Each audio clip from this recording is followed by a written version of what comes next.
ngecek sisa-sisa pembakaran tadi, terkejutlah mereka karena ternyata di tumpukan kayu bakar itu mereka nemukan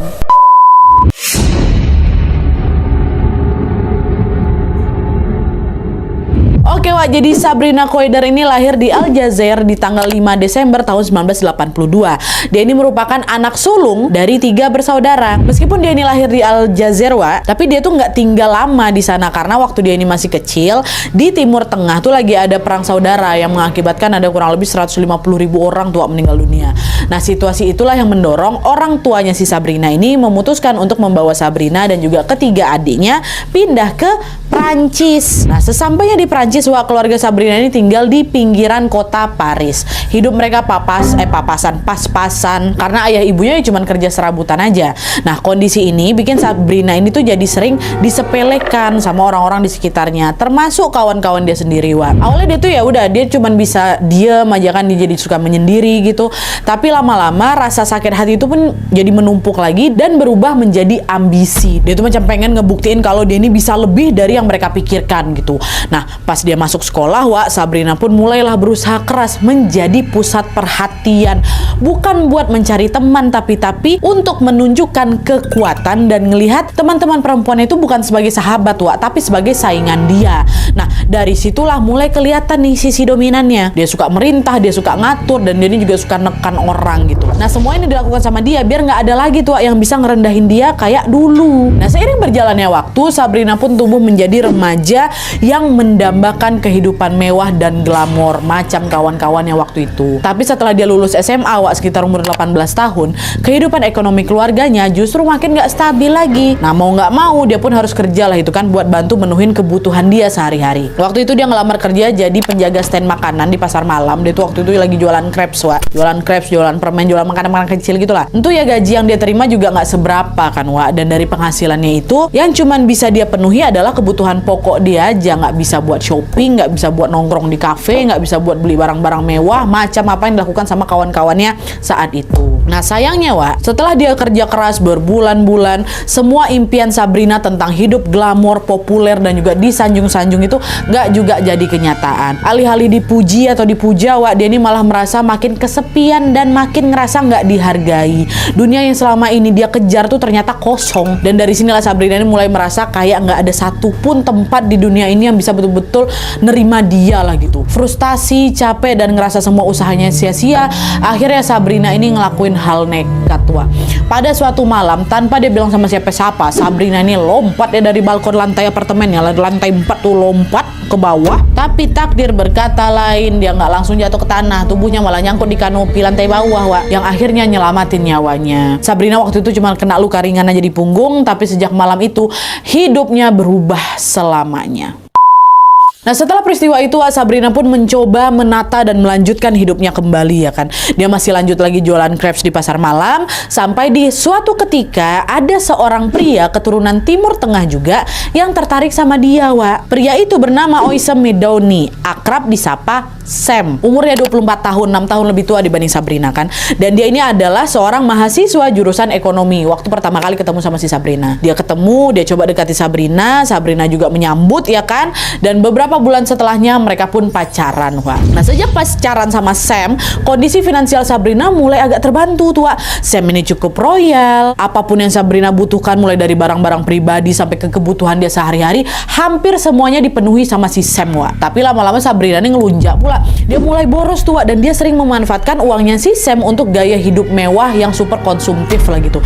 Ditambah lagi dia ini kan emang pengennya hidup mewah kan, Wak. Nah, dari sinilah dia pun nuntut si Sam untuk bisa mewujudkan segala keinginannya itu. Selain dia ini sering nuntut, Wak, Sabrina ini juga sering marah-marah nggak jelas, cuman gara-gara hal-hal sepele aja. Dia tuh bakal tantrum kalau keinginan dia untuk beli sesuatu barang tuh nggak diturutin sama si Sam, sama pacarnya ini. Akhirnya ya nggak tahan lah si Sam ini kan, nggak tahan sama sifat temperamen pacarnya itu, diputusin dia sama si Sam. Tapi setelah itu hubungan mereka ini malah jadi sering putus nyambung. Entah apa yang ada di pikiran si Sam yang jelas di titik ini si Sam tuh udah mulai bucin sama si Sabrina. Walaupun Sam tahu kali kalau Sabrina udah red flag ya kan. Sam ini tetap saja berkali-kali memaafkan si Sabrina dan selalu kembali ke Sabrina setiap kali mereka ini berpisah. Jadi putus nyambung gitu aja terus kerjaannya. Nah terus setelah menjalani hubungan putus nyambung selama hampir 8 tahun, lumayan lama mereka pacaran ya. Tiba-tiba aja si Sabrina ini memutuskan untuk pindah ke London tahun 2009. Nggak dikasih tahu pacarnya, dia nggak ngasih tahu Sam, jadi kabur gitu aja ke London, Wak. Alasannya waktu itu katanya dia tuh pengen ngejar karir biar bisa jadi orang kaya dan terkenal gitu di London ya kan. Tapi waktu dia nyampe di London, Wak, dia ini berkali-kali gagal untuk ngejar karir yang dia inginkan. Awalnya dia kepengen jadi fashion stylist, Wak. Kalau nggak jadi fashion stylist, jadi makeup artist lah aku. Biar aku tuh punya koneksi ke kalangan selebriti gitu. Tapi karena tidak memenuhi kualifikasi dan juga kurangnya pengalaman dia, Wak, dia pun beralih menjadi pengasuh anak. Nggak bisa dia jadi itu, jadi neni dia. Dan beberapa bulan setelahnya dia pun pindah kerjalah ke sebuah perusahaan pemasaran. Sekitar tahun 2010, Sam, mantan pacarnya ini yang memang udah dasarnya bucin kali sama si Sabrina, Wak, memutuskan pindah juga nih ke Sabrina, ke London, nyusul si Sabrina. Kebetulan waktu itu dia diterima juga, Wak, kerja sebagai analis keuangan di sebuah bank yang lokasinya nggak begitu jauh pula dari tempat kerjanya Sabrina. Nah dari situ Sam masih berusaha tuh ngedeketin si Sabrina lagi kan untuk mereka bisa jalin hubungan lagi, balikan lagi mereka. Nah setelah 3 bulan menjalin hubungan balik dengan si Sam, Sabrina hamil, Wak, dan kemudian dia melahirkan anak pertamanya dari hubungan dia sama si Sam. Nggak diketahui anaknya ini cewek apa cowok ya. Nah meskipun udah punya anak, ternyata, Wak, Sabrina ini berani berpaling sama si Sam. Di tahun 2011 dia berkencan dengan seorang mantan anggota boyband Boyzone asal Irlandia yang bernama Mark Walton. Nah meski awalnya Sabrina ini kan tadi cuma bekerja jadi neni, terus jadi kerja di toko pemasaran gitu kan. Walaupun pekerjaan yang cuma kayak gitu, Wak, Sabrina ini tetap berusaha mengelilikin dirinya dengan orang-orang yang bisa mendukung ambisinya tadi. Salah satunya adalah si Mark Walton ini, Wak, seorang pria yang ditemuinya waktu dia lagi bekerja gitu. Nah meskipun udah nggak menjadi anggota boyband, Wak, ya, si Walton ini tuh masih berkarir di industri musik rupanya sebagai penulis lagu dan juga produser musik yang ada di London. Bahkan, Wak, ya, si Mark ini juga pernah bekerja sama dengan musisi internasional macam Jennifer Lopez pernah, Shaggy pernah, Lady Gaga pernah juga. Jadi lumayan terkenal juga lah si Mark ini nih. Nah pacaran sama si Sabrina. Waktu pacaran sama si Sabrina ini, Wak, ini juga tahu kalau si Sabrina punya anak. Dia lah, Wak, yang ngebiayai semua kebutuhannya si Sabrina, termasuk ngebayar pengasuh untuk merawat anaknya si Sabrina. Tapi lama-lama, Wak, Sabrina ini kepikiran untuk memanfaatkan privilege-nya Walton yang punya koneksi dengan para selebriti nih untuk bisa membangun citranya sebagai tadi fashion stylist. Awal dia datang ke London kan memang maunya jadi fashion stylist itu nggak jadi MUA kan, udahlah jadi fashion stylist saja katanya. Nah berkat bantuan Walton ini, Wak, dia pun betul-betul bisa membranding dirinya sebagai fashion stylist ternama gitu. Dan dia juga pernah bekerja sama dengan beberapa selebritis nih, Wak. Sempat kecapai nih keinginan dia. Cuman setelah setahun pacaran sama Sabrina, Wak, Walton ini mulai keganggu sama sikap Sabrina yang temperamen, gampang marah, suka main fisik pula. Pernah suatu ketika nih, Wak, ya, Walton ini dipukul rahangnya waktu lagi tidur. Gegara apa? Gegara si Walton nggak sengaja ngedengkur. Di lain hari pernah juga si Walton ini dilempar sama Asbak gegara nanya foto-foto Sabrina bareng cowok lain. Walton cuma nanya aja dilempar sama Asbak sama si Sabrina. Walton juga risih, Wak, karena sering dicurigai selingkuh. Padahal itu enggak kok. Walton ini setia sama si Sabrina. Nah dari situlah, Wak, Walton pun mulai nggak nyaman sama si Sabrina. Dia mulai memutuskan jarak nih, ya kan? Jaga jarak. Dia pergi nih, nggak mau tinggal sama Sabrina lagi. Tapi nggak putus nih, Wak, ya. Barulah setelah 14 bulan pacaran diputusin si Sabrina sama si Walton. Pindah Walton ke Los Angeles, Sabrina tetap di London. Dah. Nah beberapa waktu setelah putus dari Walton, Wak, Sabrina ini baru sadar kalau dirinya hamil lagi. Nah di situ kehidupan Sabrina makin kacau lagi, Wak. Dia udah nggak jadi fashion stylist nih, gegara karirnya tuh nggak berkembang sesuai harapan dia gitu loh, Wak. Entah dia kurang usaha apa kayak gimana, pokoknya dia udah nggak laku lagi lah gitu. Nah gagal bersaing di industri yang dia impikan, Sabrina akhirnya beralih kerja freelance lagi yang penghasilannya ya nggak cukup lah kan untuk memenuhi kebutuhan dia sehari-hari. Nah terus di saat anak yang ada dalam kandungannya lahir, Wak, di situ Sabrina menuntut nafkah dari Walton sebesar 20.000 pound sterling setiap bulannya, sekitar 40 jutaan, Wak. Awalnya Walton memang ngasih terus tuh, Wak, setiap bulan, tapi waktu udah berjalan 5 bulan, Walton nggak dikirimnya lagi duit buat Sabrina. Gegara apa? Gegara Sabrina terus-terusan nolak untuk tes DNA anak dalam kandungannya itu atau anak yang baru lahir ini. Curiga Welton di situ. Itu betulan anak aku apa bukan? Nah, keputusan Sabrina untuk tidak mau membuktikan siapa sebenarnya ayah dari anak tersebut membuat si Welton ini ngerasa dibohongi, dan akhirnya dia pun memutuskan untuk berhenti ngehubungin si Sabrina. Bukan ngehubungin aja, duit juga udah diputus sama si Welton ya kan. Nah, sejak saat itu mereka berdua udah nggak lagi komunikasi, Wak, dan hubungan mereka pun ya udah berakhir kayak gitu aja karena frustasi nggak dapat jatah bulanan lagi dari Welton. Panas si Sabrina kan, Wak, kesal dia. Sabrina pun memutuskan untuk menjatuhkan karirnya Welton. Sabrina mulai menyebarkan tuh rumor-rumor palsu di Facebook yang bilang kalau Welton itu sering melakukan kekerasan, gak cuma ke aku, ke anak-anak juga, ke hewan juga. Dan selain itu dia juga melaporkan Welton ke kantor polisi atas tuduhan penganiayaan. Kalau di total ya ada sekitar 33 laporan tuh yang diajukan. Tapi semuanya nggak diproses sama polisi. Gara-gara apa? Gara-gara memang nggak ada bukti. Bukan itu yang terjadi kok. Nah, karena upayanya menjatuhkan Welton ini gagal total, nggak berhasil, Sabrina ini makin terpuruk lagi, Wak. Nah, di tengah keterpurukannya itu, dia balik lagi sama si Sam, sama mantan pacarnya kemarin tuh, Wak.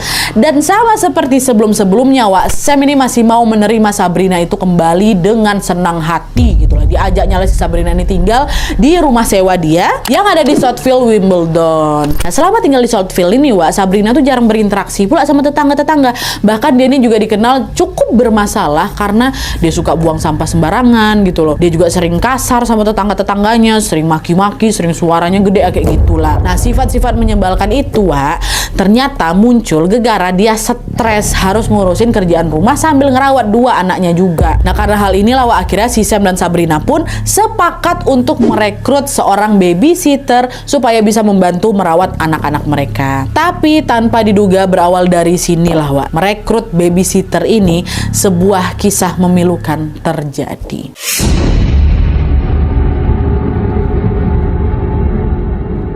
Nah, jadi pada bulan Desember 2017, Sam dan Sabrina merekrut seorang anak muda asal Prancis yang bernama Sophie Lyonne yang berusia 21 tahun untuk jadi babysitter di rumah mereka, Wak. Sophie namanya. Nah, selama bekerja di rumah Sabrina, Sophie ini melakukan pekerjaannya dengan sangat baik, Wak. Dia rajin kali. Karena dia nggak cuma ngejagain anak-anak Sabrina aja, Wak. Sesekali dia ini juga suka ngebantu-bantu ngeberesin rumah.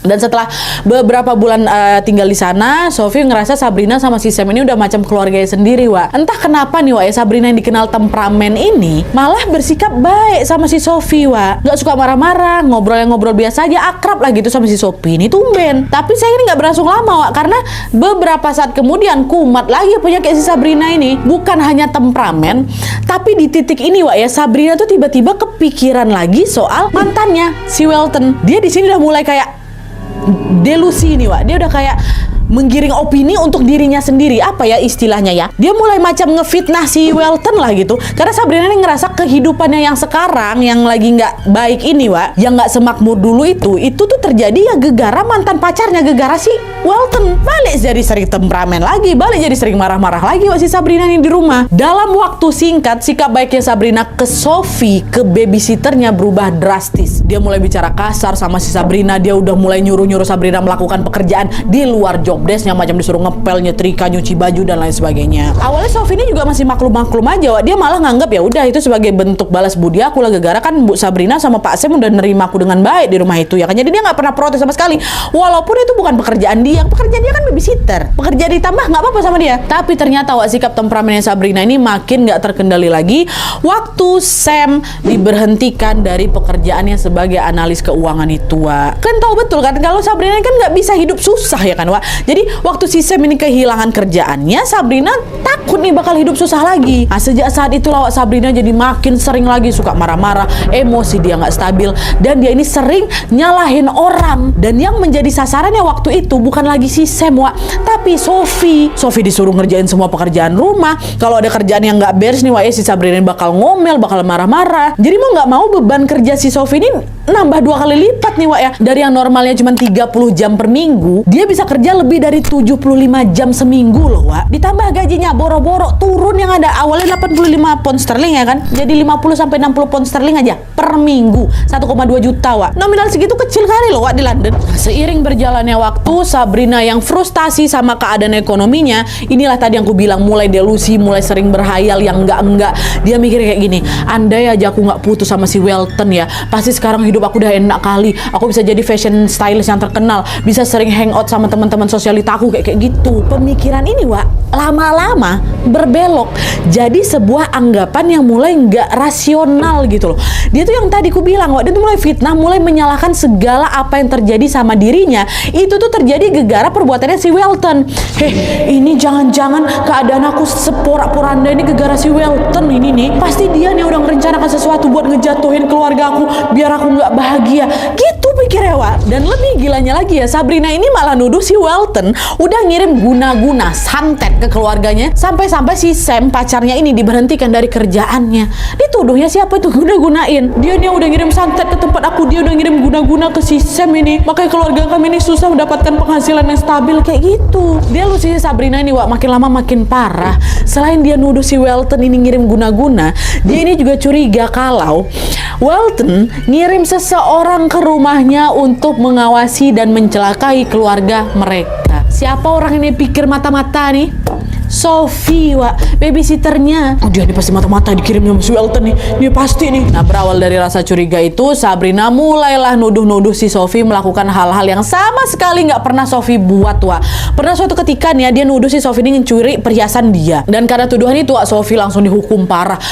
Jatah makannya dikurangin, Wak. Dompet sama paspornya Sophie disita. Dan Sophie juga ekstra diawasi sama Sabrina. Mau belanja aja nih, Wak, dibuntutin sama Sabrina dari belakang. Kondisi ini tentu ya bikin si Sophie ini tertekan kali kan, Wak. Cuma dia tuh nggak berani cerita ke orang tuanya karena dia takut orang tuanya khawatir. Dia kan ngerantau ke sana kan. Nggak berhenti sampai di situ aja, Sabrina ini juga makin yakin lagi kalau si Sophie ini bukan seorang pengasuh biasa. Tapi, Wak, dia punya delusi apa? Bukan cuma mata-mata.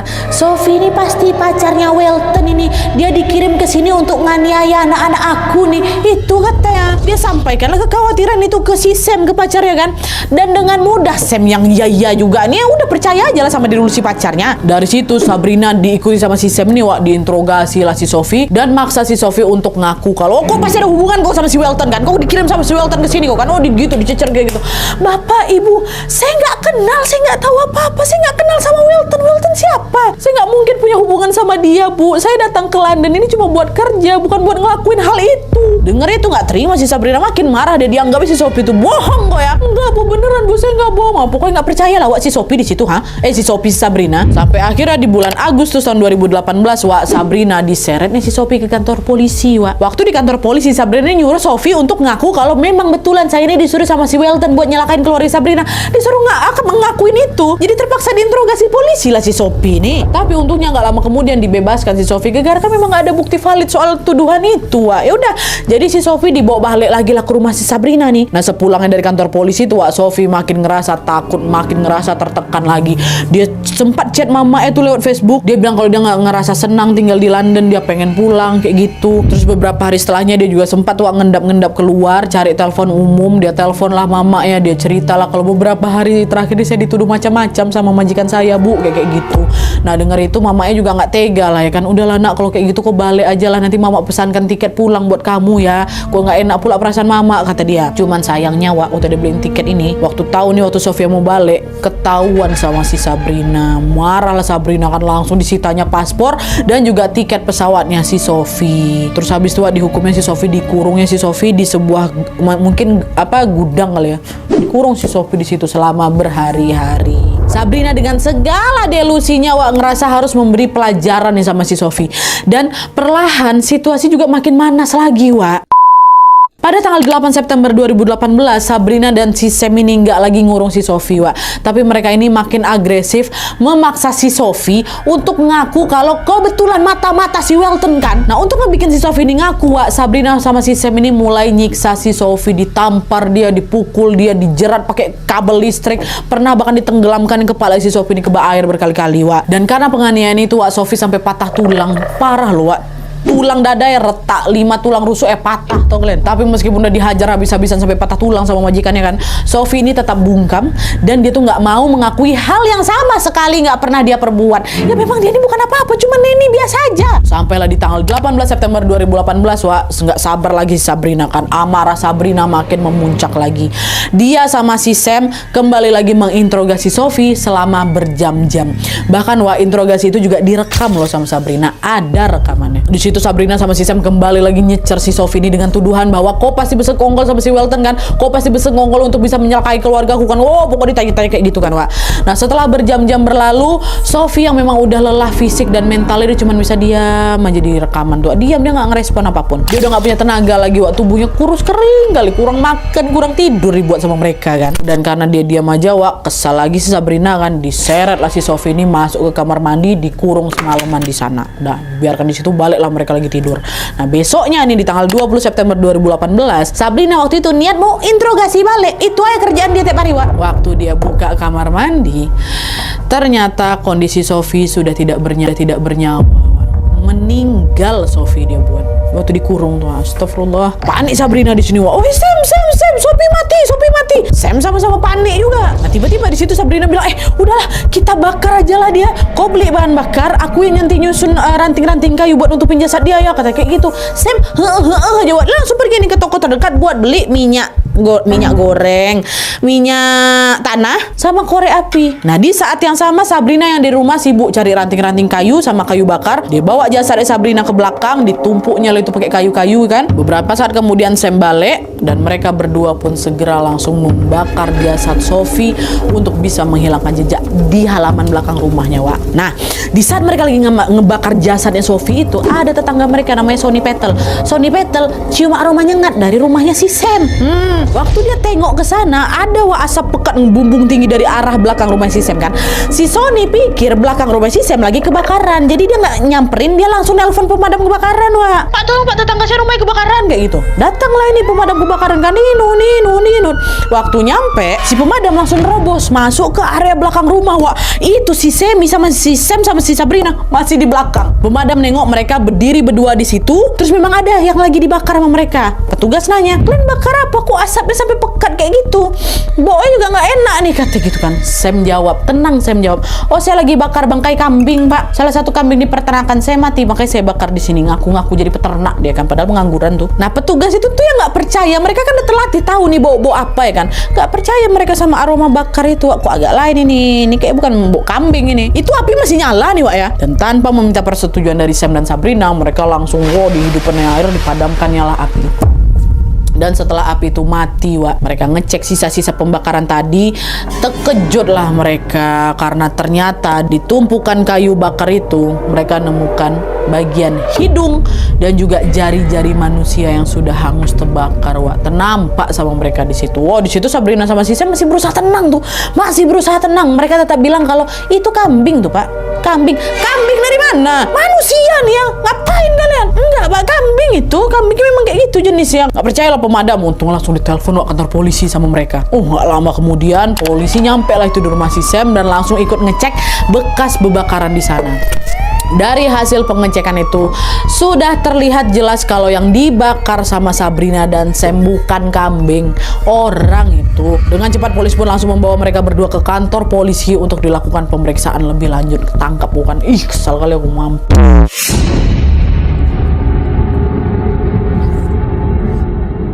Nah setelah ditangkap Sabrina sama si Sam ini diinterogasi selama 36 jam di kantor polisi itu. Meskipun mereka ini sempat ngelak ya kan dan terus-terusan bilang itu tuh cuma pakai kambing aja pak, polisi tetap yakin bahwa mereka berdua telah membunuh dan juga membakar jasad seseorang yang tidak lain tidak bukan adalah pengasuh anak mereka sendiri, yaitu Sophie. Mereka pun langsung menetapkan Sabrina dan Sam sebagai terduga pelaku atas pembunuhan itu.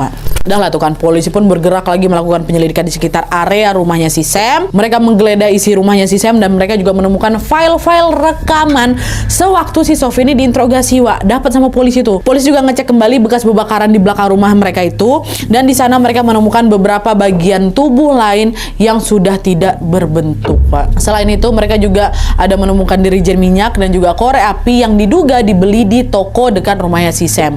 Dan betul aja waktu polisi ngecek ke toko itu, polisi menemukan rekaman CCTV yang memperlihatkan Sam lagi beli bahan bakar sama beli korek di situ. Nah, dengan bukti-bukti tersebut, polisi pun akhirnya resmi menetapkan Sabrina dan Sam sebagai tersangka pembunuhan, Wak. Lalu persidangan mereka berdua pun segera langsung dijadwalkan. Nah, sebelum persidangan yang dimulai, Wak, polisi sempat melakukan evaluasi psikologis terhadap Sabrina dan si Sam kan, Wak. Nah, hal itu dilakukan karena sebelumnya mereka berdua ini nggak punya catatan kriminal sebenarnya, makanya polisi itu mau ngecek kejiwaan mereka. Polisi pengen tahu apa ada gangguan mental nih dalam diri mereka ya kan. Dan setelah dilakukan pemeriksaan, Wak, rupanya Sabrina dinyatakan memiliki gejala depresi yang mengakibatkan dia ini sering mengalami delusi paranoid. Jadi ngerasa dirinya macam lagi dimata-matai orang gitu, macam lagi mau disakiti sama orang lain. Nah, kayak gitulah. Itulah kenapa dia ini selalu berpikiran kalau si Welton, mantan pacarnya ini, mau nyelakain keluarganya, terus ngirimin si Sophie untuk mantap-mantain mereka. Padahal gara dia delusi. Nah, di sisi lain, hasil pemeriksaan terhadap si Sam, Wak, Sam dinyatakan kalau dia yang tidak mengalami gangguan mental apapun, normal dia. Jadi dia ini dianggap cuma terpengaruh sama delusinya Sabrina sampai akhirnya ikut-ikutan nyiksa si Sophie juga. Nah, setelah pemeriksaan psikologis di tanggal 12 Januari 2018, sidang pertama pun dilaksanakan di pengadilan Old Bailey, London. Persidangan itu juga dihadiri sama orang tuanya Sophie, Wak, Catherine sama Patrick namanya. Nah, dalam persidangan ini, Sabrina dan Sam didakwa atas kasus pembunuhan terhadap Sophie. Tapi mereka berdua nyangkal, Wak. Nyangkal sama dugaan itu. Bahkan nih, Wak, ya, si Sam malah ngeklaim dirinya kalau, "Pak, waktu si Sophie itu meninggal, Pak, saya lagi nggak di rumah, saya ada di luar." Nah, dari pernyataan ini seolah-olah si Sam ini nuduh Sabrina lah yang memang udah ngilangin nyawanya si Sophie sendirian, Wak. Dan Sam itu cuma ngebantu dia buat ngebakar jasadnya aja. Sempat berdebat tuh, Wak, mereka berdua, si Sam sama Sabrina nih. Nah, karena perdebatan antara mereka ini cukup panjang dan bukti-bukti pembunuhan juga belum sepenuhnya ditemukan, Wak, persidangan pun sempat ditunda hingga beberapa bulan ke depan gitu, ditunda. Barulah di tanggal 19 Maret 2019, sidang kedua pun dilaksanakan. Dalam sidang ini, Wak, Sam mengakui kalau Sophie memang tinggal di rumah itu. Tapi itu terjadi karena kecelakaan. Dia ngebantah kalau Sophie disiksa dulu sampai akhirnya meninggal gitu. Nah, di sisi lain, si Sabrina bersikeras kalau dia ini juga nggak bersalah dan dia ini seolah-olah mau balas dendam sama tuduhannya si Sam di persidangan sebelumnya tuh loh, Wak. Di sidang kedua ini dia malah menyalahkan si Sam sepenuhnya atas kematiannya si Sophie. Pokoknya saling menyalahkan lah mereka nih. Untungnya jaksa penuntut berhasil membuktikan kalau mereka berdua memang sudah terbukti menyiksa Sophie selama berhari-hari sebelum dia meninggal. Di situ jaksa menunjukkan itulah tadi, Wak, bukti rekaman yang diambil sama si Sabrina waktu menginterogasi si Sophie kan, Wak. Dalam rekaman itu memang kelihatan kali kalau si Sabrina ini nekan Sophie itu secara verbal dan si Sam ini juga ikut-ikutan nyudutin si Sophie. Di rekaman itu juga si Sophie ditampar loh, Wak. Nampak. Nah, dari rekaman itu juri sangat yakin kalau motif penganiayaan dan juga penghilangan nyawa terhadap Sophie didasari oleh delusi paranoidnya Sabrina. Selain bukti rekaman itu, Wak, Welton nih, mantan pacarnya si Sabrina ini juga datang ke persidangan sebagai saksi. Dia langsung membantah dengan tegas semua tuduhan gila yang udah dilaporkan sama Sabrina. Dia juga menyebutkan kalau saya ini sama sekali nggak kenal sama Sophie, Pak. Bapak carilah track record saya tuh, ada nggak celah saya bisa kenal sama si Sophie ini? Nggak ada. Memang terbukti nggak ada, Wak. Nah, dari kesaksian Welton dan juga bukti-bukti yang sudah ditemukan, juri pun menegaskan atau memutuskan bahwa Sabrina dan Sam layak untuk diadili dan harus bertanggung jawab atas kematiannya Sophie. Hingga akhirnya pada tanggal 26 Juni 2018 lalu, pengadilan Old Bailey, London menyatakan kedua orang tersebut bersalah atas kasus penganiayaan dan juga penghilangan nyawa terhadap Sophie. Mereka berdua dijatuhi hukuman minimal 30 tahun penjara tanpa pembebasan bersyarat. Dan setelah mendengar putusan itu, orang tua Sophie ngerasa terpukul kali, Wak. Mereka tentunya nggak nyangka putri yang sangat mereka cintai ini meninggal di tangan monster bernama Sabrina. Hei Sabrina, kejam kali kau. Gara-gara obsesinya mau jadi orang kaya nggak kesampean nih, delusi kau, tega kau hilangkan nyawa orang. Astagfirullahaladzim, nggak bersalah lo itu, si Sophie cuma mau kerja lo, dia bantu mama-mama bapak ya di kampung. Hei alah. Oke, Wak, jadi itu tadi kasus kriminal yang menggeramkan sekaligus juga memilukan, Wak, ya. Kasus Sabrina ini menunjukkan betapa kuatnya pengaruh delusi dan juga ketakutan yang tidak terkontrol bisa merusak hubungan dan juga kehidupan seseorang. Tindakan Sabrina terhadap Sophie memperlihatkan seberapa jauh dia itu rela menghancurkan orang lain demi hanya untuk mempertahankan keyakinannya yang salah. Ketika delusi itu sudah mengambil alih, Wak, bahkan orang yang dekat sekalipun itu bisa dijadikan sasaran tuduhan yang tidak berdasar loh. Keadaan ini bukan hanya menyakitkan bagi Sophie yang menjadi korban tanpa alasan yang jelas, tetapi juga mencerminkan sisi gelap dari ketidakmampuan untuk menghadapi kenyataan. Sophie yang hanya menjalani pekerjaannya harus menderita akibat tuduhan dan juga perlakuan buruk yang datang dari orang yang seharusnya bisa dia percayai. Kisah ini tentunya bisa menjadi pengingat untuk kita semua supaya jangan cepat atau jangan gampang ngambil kesimpulan atau menuduh orang tanpa bukti. Kita juga harus bisa mengendalikan emosi, Wak, ya. Karena kalau enggak ya bisa berujung ke hal-hal yang merugikan. Komunikasi sih. Komunikasi itu penting kali, Wak. Jadi jangan simpan masalah sendiri, bicara aja. Jangan juga mencoba untuk mengontrol orang lain, Wak. Karena itu tuh bisa bikin hubungan tuh bisa jadi rusak. Kalau lagi susah, cari dukungan, jangan takut minta bantuan, Wak, ya. Dan juga yang terakhir nih, jangan terburu-buru ambil keputusan, pikir dulu dampaknya. Semoga kisah ini bisa bikin kita lebih hati-hati dalam bertindak lagi, dan kita doakan semoga Sophie mendapatkan tempat terbaik di sisi Tuhan. Amin ya robbal alamin. Ya, oke, Wak, jadi sekian dulu videonya. Terima kasih banyak yang sudah menonton. Kalau kalian suka video ini, klik like-nya. Jangan lupa komen di bawah untuk ide dan saran-saran untuk selanjutnya. See you next video, Wak. Bye.